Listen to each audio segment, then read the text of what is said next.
La première lueur de l'aube n'avait pas encore percé, mais pour Elara, 10 ans, la journée avait déjà commencé. Ce n'était pas un réveil qui l'avait tiré du sommeil, mais une douleur profonde et ancrée, l'appel silencieux et persistant de l'épreuve. La petite chambre froide était enveloppée d'un silence qui semblait lourd, non pas paisible. Frissonnante, elle jeta un châle mince et effiloché sur ses épaules étroites et posa ses pieds sur le sol en béton fissuré. Dans un coin, un balai avec plus de vide que de poils l'attendait. Alors qu'elle balayait la cour poussiéreuse, la saleté tourbillonnante ressemblait à la douleur de la veille qui revenait la saluer. C'était son rituel, un prélude à une journée qui ne promettait aucune gentillesse. Au moment où le soleil étendait ses doigts dorés à l'horizon, Elara avait déjà puisé de l'eau au robinet commun et disposé le bois de chauffage. Rester avec elle dans ce voyage. Le secret qu'elle découvrira changera non seulement sa vie, mais aussi le destin de tout un empire. À l'intérieur de la petite cuisine, sa belle-mère, Béatrice, se tenait au-dessus d'une marmite bouillonnante, le visage figé dans une grimace permanente. « Qui a fait ce ragoût ?» aboya-t-elle, sa voix assez tranchante pour couper du verre. Et Lara tressaillit près de la porte, les mains jointes fermement. « C'est moi, maman. » Béatrice ricana, plongeant une cuillère dans la marmite et goûtant avec un dégoût théâtral. « Ça le goûte la boue. Tu veux nous empoisonner, espèce de misérable ? Je connais ton jeu. Tu veux que mon mari et moi finissions comme ta soit dit en mer, n'est-ce pas ?» Avant qu'Elara ne puisse prononcer un mot, Béatrice saisit la marmite et jeta son contenu par la fenêtre. Le ragoût s'écrasa contre le mur comme un cri de désespoir. « Maintenant, va t'agenouiller au soleil, et si j'entends le moindre son de ta part, je t'arracherai la peau du dos. » Alors qu'Elara se tournait, la fille de Béatrice, Clara, entra nonchalamment, mâchant un chewing-gum avec arrogance. « Toujours là, l'orpheline ?» ricana-t-elle, en donnant un coup de pied dans une pierre en direction d'Elara. « Même la mort ne veut pas de toi. » Plus tard, blottie dans sa chambre, Elara serrait son seul trésor, une photographie délavée d'une femme souriante aux yeux bienveillants, sa mère. Elle la pressa contre sa poitrine, chuchotant dans le silence. « Maman, pourquoi m'as-tu laissé ici ?» Le lendemain, le barrage des secrets finit par céder. Après s'être presque évanouie de faim, Elara fut accueillie non pas par de l'inquiétude, mais par une nouvelle révélation venimeuse de Béatrice. « Arrête de faire semblant, tu n'es pas la fille de mon mari. Nous t'avons trouvée, dans la forêt. Ta mère était stérile, tu vois, elle t'a trouvé sous un arbre et a prétendu que Dieu t'envoyait. » Les mots frappèrent Elara comme des coups physiques. Trouver, forêt, pas des nôtres. Cette nuit-là, elle confronta son père, la voix tremblante. « Est-ce que c'est vrai ?» Il ne leva même pas les yeux des noix qu'il décortiquait. « Oui. Elle a insisté pour te garder, une erreur qui lui a tout coûté. » Quelques jours plus tard, un SUV noir et élégant, étranger et imposant, était garé dans leur cour. Une femme vêtue de vêtements de marque et un homme qui sentait l'impatience se tenaient à côté. Elara appela son père, la voix dénuée d'émotion. « Fais tes affaires, tu pars avec eux, ils ont payé pour tes services. » Le monde d'Elara bascula. « S'il te plaît, papa, ne m'envoie pas loin, » supplia-t-elle, les larmes brouillant sa vue. Il se détourna, la rendant invisible. Béatrice, cependant, afficha un sourire triomphant et cruel. La femme riche soupira d'irritation. « Allons-y, nous n'avons pas toute la journée. » Le cœur brisé en 1000 morceaux, Elara rangea ses quelques affaires, ses vêtements usés et la précieuse photographie dans un petit sac. Elle ne regarda pas en arrière alors qu'on la faisait monter dans la voiture. Personne n'appela son nom, personne ne lui fit signe d'adieu. La porte claqua, et la fille qu'ils appelaient un fardeau fut emmenée, avalée par la promesse d'une ville qu'elle n'avait jamais connue. Le voyage vers la ville fut un flux silencieux et climatisé. Elara se pressa contre la fenêtre, regardant le monde se transformer de chemins poussiéreux en gratte-ciel vertigineux qui griffaient le ciel. C'était une terre de vers scintillantes et de routes sans fin, belle et terrifiante d'indifférence. Le manoir où ils arrivèrent était plus un palais qu'une maison, une forteresse de marbre poli et de pelouse manicurée. La femme, qui s'appelait Madame Evelyn Hayes, pointa un doigt parfaitement manicuré vers Elara. « Tu t'occuperas de la mère de mon mari. Elle est souffrante. Tu la nourriras, la laveras et nettoieras sa chambre. Pas d'erreur, pas de bruit. Si quelque chose disparaît, je te ferai arrêter. » Sa voix était une menace soyeuse. Une autre domestique conduisit Elara à une petite chambre austère à l'arrière. Elle avait un simple lit en fer et un miroir fissuré. Mais pour Elara, c'était comme un sanctuaire. Cette nuit-là, serrant la photo de sa mère, elle murmura « Maman, je survivrai à ça, je te le promets. » Avant que quiconque d'autre dans le manoir ne s'agite, Elara était réveillée. Elle trouva la chambre de la grand-mère au bout d'un long et silencieux couloir. En poussant la porte, elle fut accueillie par l'odeur lourde de la négligence et d'un chagrin inexprimé. La pièce était sombre, l'air épais et stagnant. Au centre d'un grand lit gisait une vieille femme frêle, son visage un masque de résignation lasse. C'était Éléonore Vance, la matriarche que la vie semblait avoir oubliée. Au lieu de reculer, Elara se dirigea vers la fenêtre et tira les lourds rideaux, laissant une cascade de lumière matinale inonder la pièce. Elle s'agenouilla près du lit et murmura « Bonjour, maman, tu es si belle aujourd'hui. » Les paupières d'Éléonore vacillèrent. Une étincelle de vie, longtemps endormie, scintilla dans ses yeux fatigués. Elara commença à nettoyer la chambre, fredonnant une douce mélodie que sa mère chantait. Elle bavardait, racontant à la femme silencieuse des histoires et des blagues, remplissant le silence oppressant de chaleur et de lumière. Et pour la première fois depuis des années, Éléonore Vance n'eut pas l'impression d'attendre la mort. Elle eut l'impression que quelqu'un était enfin d'arriver pour l'aider à vivre. Avant l'AVC qui l'avait confinée dans cette chambre, Éléonore Vance était une force de la nature. Madame E, disait-il dans les salles de conseil qu'elle dirigeait avec une volonté de faire et un sens du style impeccable. Elle avait bâti un empire d'entreprise à partir de rien. Elle avait 2 fils, Daniel, sa fierté et sa joie, gentil, brillant et responsable, et Richard, le mari d'Evelyne, faible, arrogant et facilement manipulable. Daniel, sa femme et leur jeune fille étaient son monde. Son héritage était en sécurité entre ses mains compétentes. Puis la tragédie frappa. Un accident de voiture sur une route glissante par la pluie coûta la vie à Daniel et sa femme. Leur fille, sa précieuse petite fille, ne fut jamais retrouvée. La perte brisa Éléonore, déclenchant un AVC massif qui la laissa paralysée et incapable de parler. C'est alors que Richard et Evelyne passèrent à l'action.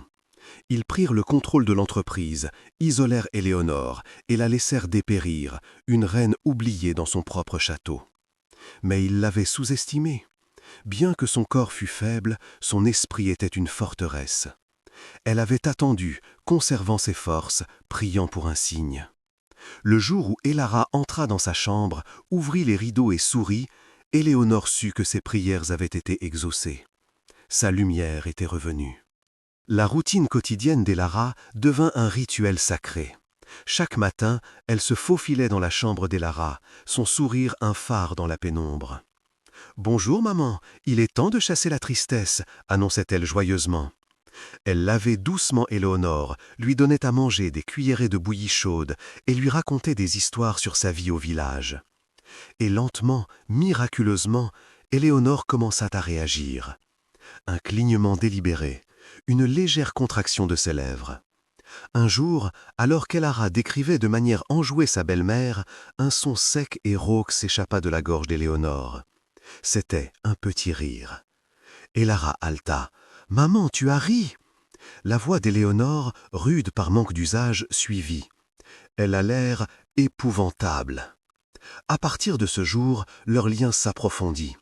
Éléonore, avec un effort minutieux, commença à apprendre à lire à Elara en utilisant le journal quotidien. Elle déchiffrait les mots ensemble, leur rire résonnant dans la pièce oubliée. Économie, articula Éléonore. Inflation. Leur monde secret d'apprentissage et de rire était une bulle de joie dans le manoir froid et stérile. Mais leur joie ne passa pas inaperçue. Évelyne, entendant les bruits de vie provenant de la pièce qu'elle avait condamnée au silence, devint défiante. « Cette vieille femme va mieux », siffla-t-elle à Richard un soir. « Ce petit rat de domestique la ranime. Nous ne pouvons pas permettre ça. » Le lendemain, Elara trouva la porte de la chambre d'Éléonore verrouillée. La panique la saisit. Elle vit l'échelle du jardinier appuyée contre le mur du fond.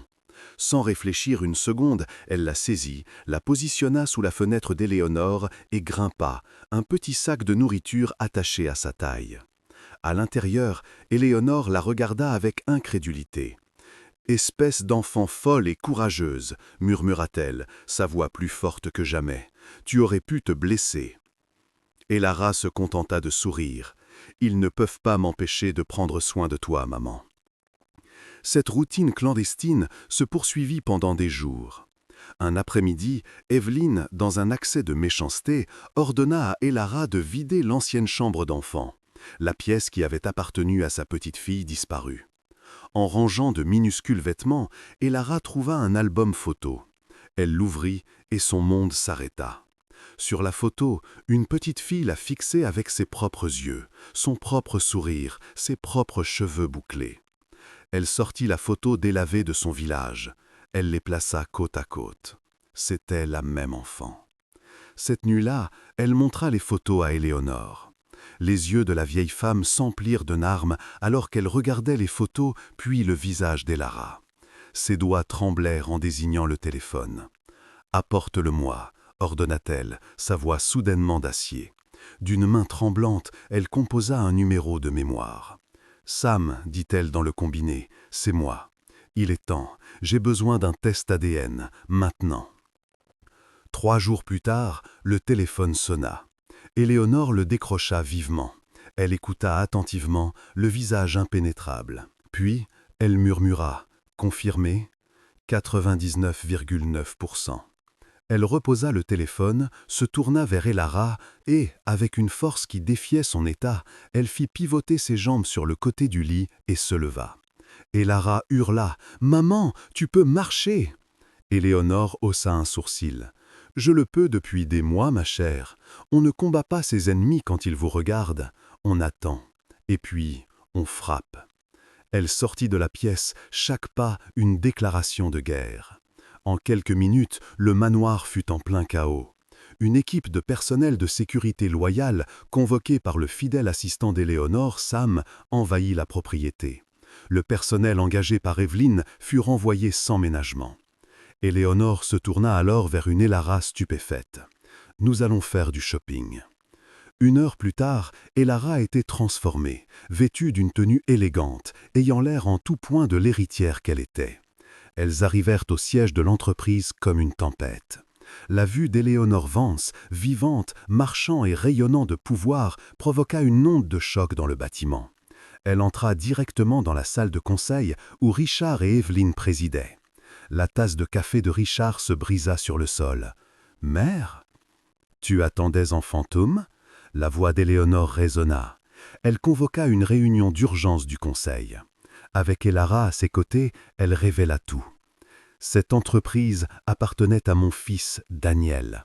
Après sa mort tragique, mon autre fils et sa femme parasite ont conspiré pour s'en emparer, me laissant pourrir. Elle désigna Elara. Mais Dieu est juste. Il m'a rendu ce qu'il m'avait été volé.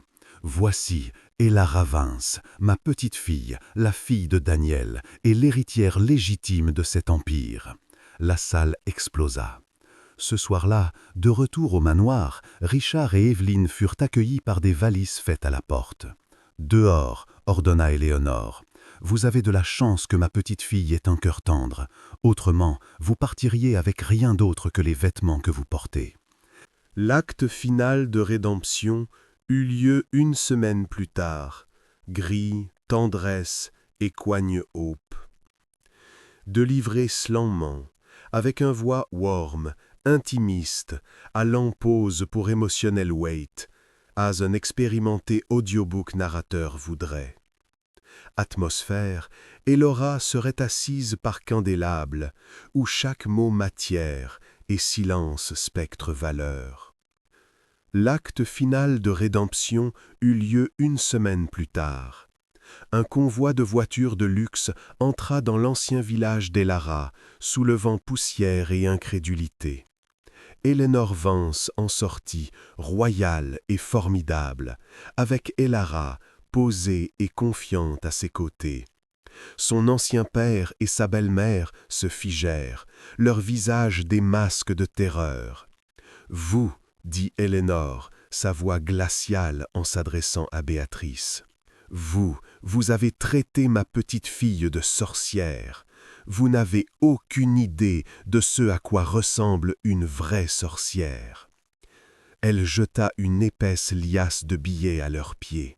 « Voici votre paiement pour l'avoir gardée en vie, mais ne vous y trompez pas, elle n'est pas à vous, elle ne l'a jamais été. » Elle prit la main d'Elara. « Rentrons à la maison, ma chérie. » Debout sur le balcon du siège de l'entreprise Vance, surplombant la ville tentaculaire, Elara sourit. Elle n'était plus la fille qu'ils avaient trouvée dans la forêt, le fardeau, la sorcière. Elle était une héritière, une survivante, une reine. Elle était chez elle. Elle prit la main d'Elara. « Rentrons à la maison, ma chérie. » Debout sur le balcon du siège de l'entreprise Vance, surplombant la ville tentaculaire, Elara sourit. Elle n'était plus la fille qu'ils avaient trouvée dans la forêt, le fardeau, la sorcière. Elle était une héritière, une survivante, une reine. Elle était chez elle.